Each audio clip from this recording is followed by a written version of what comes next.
हाँ तो दोस्तों, इस वीडियो के अंदर हम रॉयल आर्क इलेक्ट्रोड्स के आईपीओ के बारे में बात करेंगे और जानेंगे कि इस आईपीओ के अंदर आपको अप्लाई करना चाहिए या नहीं। चलिए शुरू करते हैं। तो देखिए, सबसे पहले हम ये जानेंगे कि ये कंपनी क्या काम करती है। क्योंकि जो कंपनी 96 में कंपनी स्टार्ट हुई, यानी कि ऑलमोस्ट अगर हम बात करेंगे 28-29 ईयर्स ये कंपनी को स्टार्ट हुए हो चुके हैं। देखिए, जो कंपनी वेल्डिंग के जो कंज्यूमेबल्स होते हैं वो ये कंपनी में यहाँ पे बनाती हुई नजर आती है। इसमें अगर हम कुछ प्रोडक्ट की अगर हम बात करेंगे तो यहाँ पे वेल्डिंग के जो इलेक्ट्रॉनिक्स वगैरह, प्लग के जो कॉर्ड वायर्स वगैरह होते हैं और MIG TIG के जो वायर्स होते हैं वो ये कंपनी में यहाँ पे बनाती हुई नजर आती है। अगर हम कंपनी के प्रोडक्ट की अगर हम बात करेंगे कौन सी इंडस्ट्री में ये प्रोडक्ट यूज किए जाते हैं, तो देखिए railway industry, roadway industry, airport industry, refinery industry, तो मेनली ऐसी इंडस्ट्रीज में यहाँ पे जो कंपनी के प्रोडक्ट्स है वो यहाँ पे यूज किए जाते हुए नजर आती हैं। तो मेनली अगर हम देखेंगे तो यहाँ पे इंफ्रा के रिगार्डिंग जो कंपनी होती है, जो हाईली कैपिटल इंटेंसिव जो इंडस्ट्रीज होती है, तो वहाँ पे मेनली हमें कंपनी के जो प्रोडक्ट्स है वो हमें यहाँ पे यूज किए जाते हुए नजर आती हैं। उसके अगर हम बात करेंगे तो ये कंपनी में यहाँ पे ट्रेडिंग भी करती हुई नजर आती है। एंसिलरी और इंसिडेंटल के जो प्रोडक्ट्स होते हैं, जिसमें अगर हम बात करेंगे तो व्हील्स, इलेक्ट्रोस्लैग, वेल्डिंग के जो प्लस कॉर्ड वायर वगैरह होते हैं, तो क्योंकि ना ये कंपनी में यहाँ पे ट्रेडिंग भी करती हुई नजर आती है। ट्रेडिंग मतलब ये नहीं कि जैसे हम स्टॉक को बाय सेल करते हैं, यहाँ पे फिजिकल डिलीवरी वगैरह लेके फिर उसको यहाँ पे सेल करने का ये कंपनी में काम करती हुई नजर आती है। अगर हम कंपनी के मैन्युफैक्चरिंग यूनिट की अगर हम बात करेंगे तो गुजरात में जो उमर गांव है वहाँ पे कंपनी का करंटली हमें मैन्युफैक्चरिंग यूनिट नजर आता है। इसके अगर हम टोटल एरिया की अगर हम बात करेंगे, ऑलमोस्ट 2.5 लाख से भी टोटल से ज़्यादा का स्क्वायर फीट का हमें यहाँ पे कंपनी का टोटल मैन्युफैक्चरिंग फैसिलिटी यहाँ पे नजर आता है। करंटली अगर हम यहाँ पे कंपनी के टोटल नंबर ऑफ एम्प्लॉयज की अगर हम बात करेंगे, अराउंड 144 एम्प्लॉयज हमें यहाँ पे ये कंपनी के अंदर काम करते हुए नजर आते हैं। और ये दिसंबर के एंड का डेटा, तो अभी ऑलमोस्ट यहाँ पे 2 महीने दिसंबर को यहाँ पे खत्म हुए हो चुके हैं, यानी कि दूसरा महीना भी स्टार्ट हुआ है। तो पॉइंट से अगर हम बात करेंगे तो डेफिनेटली अगर यहाँ पे कंपनी और ग्रो करेगी तो यहाँ पे नंबर ऑफ एम्प्लॉयज का नंबर हमें यहाँ पे और बढ़ता हुआ नजर आएगा। अब अगर हम यहाँ पे कंपनी के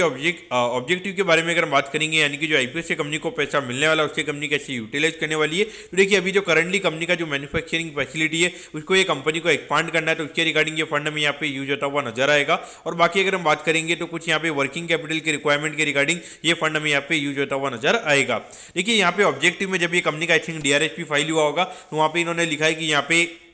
कोई भी ऑफर फॉर सेल नहीं है, लेकिन अभी आई थिंक अभी ये जो कंपनी का भी आईपीओ आ रहा है तो वहाँ पे कहीं नहीं, अगर हम देखेंगे लगभग 13-14 करोड़ के लगभग यहाँ पे कंपनी का ऑफर फॉर सेल है, तो इसीलिए ये पॉइंट यहाँ पे इतना ज़्यादा वैलिड यहाँ पे नहीं रहता है।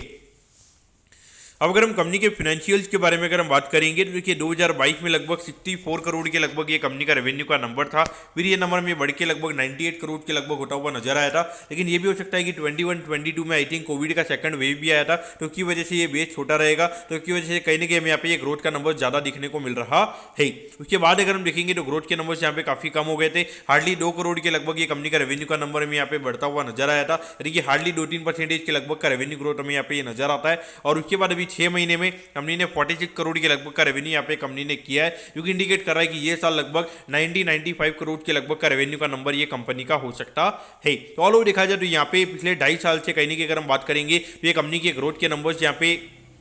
काफ़ी कम नजर आते हैं, बल्कि अगर हम बात करेंगे तो ग्रोथ तो बिल्कुल भी यहाँ पे नजर नहीं आ रही है। और अगर हम प्रॉफिटेबिलिटी की बात करेंगे तो 2 करोड़ से नंबर में यहाँ पे 9 करोड़ 57 लाख के लगभग ये नंबर में यहाँ पे होता हुआ नजर आया था। फिर ये नंबर में लगभग 11 करोड़ 93 लाख के लगभग बढ़ता हुआ नजर आया था। लेकिन वहाँ पर अगर हम देखेंगे तो इतना ज़्यादा कोई रेवेन्यू ग्रोथ नहीं है, तो भले यहाँ पे कंपनी ने प्रॉफिट को बढ़ा दिया था लेकिन ये सस्टेनेबल बिल्कुल भी नहीं है। और अभी 6 महीने में अगर हम देखेंगे तो लगभग 3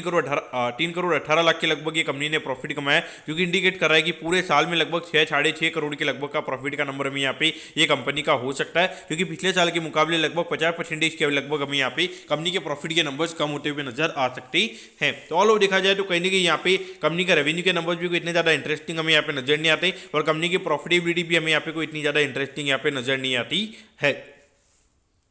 अब अगर हम आईपीओ की डिटेल्स के बारे में अगर हम बात करेंगे तो देखिए 14 तारीख को ये आईपीओ में स्टार्ट होता हुआ नजर आएगा और 18 तारीख को ये आईपीओ में क्लोज होता हुआ नजर आएगा। अगर हम प्राइस बैंड के बारे में अगर हम बात करेंगे तो 120 के कट ऑफ प्राइस पे ये कंपनी में शेयर देती हुई नजर आ रही है, और 1200 शेयर का लॉट शेयर हमें यहाँ पे कंपनी का नजर आता है, यानी कि एक लॉट को अप्लाई करने के लिए 1,44,000 रुपीज यहाँ पर आपको लगने वाली है। अगर हम यहाँ पे टोटल आईपीओ के इशू साइज की अगर हम बात करेंगे, अराउंड 36 करोड़ के लगभग आईपीओ का इशू साइज हमें यहाँ पे नजर आता है। इसमें से अगर हम बात करेंगे अराउंड 21 करोड़ 60 लाख के लगभग यहाँ पे कंपनी के पास में ये पैसा में जाता हुआ नजर आएगा, और बाकी लगभग 14 करोड़ 40 लाख के लगभग अगर हम बात करेंगे तो ये पैसा कंपनी के प्रमोटर्स के पास में जाता हुआ नजर आएगा। अगर हम लिस्टिंग की अगर हम बात करेंगे तो NSE के एसएम प्लेटफॉर्म पे ये कंपनी में लिस्ट होती हुई नजर आएगी। अब अगर हम यहाँ पर आईपीओ के टाइम टेबल के बारे में अगर हम बात करेंगे तो देखिए 19 तारीख को आपको पता चल जाएगा कि आपको अलॉटमेंट मिला ही, अलॉटमेंट नहीं मिलता है तो 20 तारीख को रिफंड मिल जाएगा और 20 तारीख को आपके डीमैट अकाउंट में शेयर आ जाएंगे अगर आपको अलॉटमेंट मिलता ही, और 21 तारीख को ये कंपनी में लिस्ट होती हुई नजर आएगी। अब अगर हम यहाँ पे कंपनी के वैल्यूएशन के पैरामीटर्स की अगर हम बात करेंगे तो देखिए अराउंड 133 करोड़ के मार्केट कैप पे ये कंपनी का आईपीओ में आता हुआ नजर आ रहा है, और अगर ये साल अगर ये कंपनी 6.5 करोड़ के लगभग का प्रॉफिट अगर ये कंपनी करती है तो उसके हिसाब से अराउंड 20-21 टाइम्स के पी रेशियो पे ये कंपनी का आईपीओ में आता हुआ नजर आ रहा है। वैल्यूएशन वाइज अगर आप बोलोगे तो आपको लगेगा कि यहाँ पे काफी सस्ते वैल्यूएशन पे कंपनी का आईपीओ आ रहा है, लेकिन अगर हम ग्रोथ वाइज अगर हम बात करेंगे तो रेवेन्यू में यहाँ पे हमें कोई ग्रोथ देखने को नहीं मिल रही है, और जबकि इस साल तो प्रॉफिटेबिलिटी का जो नंबर है वो भी कंपनी का हमें यहाँ पे ऐसा लग रहा है कि 50% हमें गिरता हुआ नजर आएगा। और कहीं ना कहीं अगर हम देखेंगे तो मेनली यहाँ पे कैपिटल इंटेंसिव इंडस्ट्री में ये कंपनी में काम करती हुई नजर आती है। तो यहाँ पर अगर हम देखेंगे तो कहीं ना कहीं यहाँ पे ये जो अभी इस साल का जो बजट था तो वहाँ पे कहीं ना कहीं ऐसा लगता है कि आने वाले 2-3 साल पर्टिकुलरली इंफ्रा के रिगार्डिंग या फिर जो कैपिटल इंटेंसिव के रिगार्डिंग जितने भी सेक्टर्स है आने वाले 2-3 साल में ये सेक्टर में परफॉर्म करता हुआ नजर नहीं आएगा। तो पॉइंट ऑफ से देखा जाए तो पर्टिकुलरली ये सेक्टर में ये कंपनी में मेरे हिसाब से थोड़े यहाँ पर आपको कॉशियस रहना चाहिए। और अभी खास करके अगर हम देखेंगे जिस तरीके से मार्केट गिर रहा है, लेकिन अगर हम एचएमई आईपीओ की स्पीड की अगर हम बात करेंगे तो वहाँ पे कोई स्पीड हमें कम होती हुई नजर नहीं आ रही है, उसी स्पीड से हमें यहाँ पे आईपीओ आते हुए नजर आ रहे हैं। लेकिन एक अच्छी बात यह कि जो सब्सक्रिप्शन के नंबर्स हमें पहले देखने को मिलते थे उसके मुकाबले कहीं ना कहीं सब्सक्रिप्शन हमें यहाँ पे करंटली अभी कम देखने को मिल रहा है। लेकिन अभी देखिए जिस तरीके का मार्केट में सीनेरियो है, अगर हम अभी एक जने ने कुछ डेटा निकाला था, ऑलमोस्ट जो दिवाली के बाद में जितने भी एचएमई आईपीओ है उसमें से अराउंड 90% जो एचएमई की कंपनीज है वो लिस्टिंग डे के दिन ही अपना ऑल टाइम हाई बना देती है, फिर उसके बाद में वो स्टॉक हमें लगातार अभी गिरते हुए नजर आ रही हैं। इसीलिए देखा जाए तो यहाँ पे भी करंटली मार्केट में माहौल अच्छा नहीं है, और ये कंपनी में कुछ करंटली मुझे पर्टिकुलरली कोई एक्स्ट्रा ऑर्डिनरी यहाँ पे नहीं लगता है। हाँ, ये थोड़ा मैन्युफैक्चरिंग ये कंपनी एक्सपांड करेगी तो उसके बियॉन्ड यहाँ पे हो सकता है कि थोड़े लॉन्ग टर्म में इसका बेनिफिट हमें मिलता हुआ नजर आएगा, लेकिन करंटली अभी लिस्टिंग इनके पॉइंट से मुझे नहीं लगता कि कोई यहाँ पे एक्स्ट्रा ऑर्डिनरी ये कंपनी की लिस्टिंग होगी। अगर मार्केट थोड़ा ठीक हो जाएगा तो एक बार के लिए 10 से 15% के प्रीमियम पे ये कंपनी में खुलती हुई नजर आ सकती है। लेकिन अगर मार्केट में सिनेरियोज अगर चेंज नहीं होते तो 5 से 10% के डिस्काउंट पे भी ये कंपनी में खुलती हुई नजर आ सकती है। तो इसलिए मेरे हिसाब से कॉशियस रहना चाहिए। मैं पर्टिकुलरली ये कंपनी को अवॉइड करूंगा, और जहाँ पे एचएमई आईपीओ में खास करके थोड़ा हाइयर पार्ट अगर ओएफएस का होता है तो वहाँ पे आपको थोड़ा कॉशियस रहना चाहिए। दोस्तों मैं कहता हूँ कि रॉयल आर्क इलेक्ट्रोड्स के आईपीओ के बारे में आपको सब कुछ समझ में आ गया होगा। अगर आपकी कोई भी क्वेरीज है आप कमेंट कीजिए, मैं जरूर आपके कमेंट पर रिप्लाई करूंगा। ओके दोस्तों, thank you, have a nice day.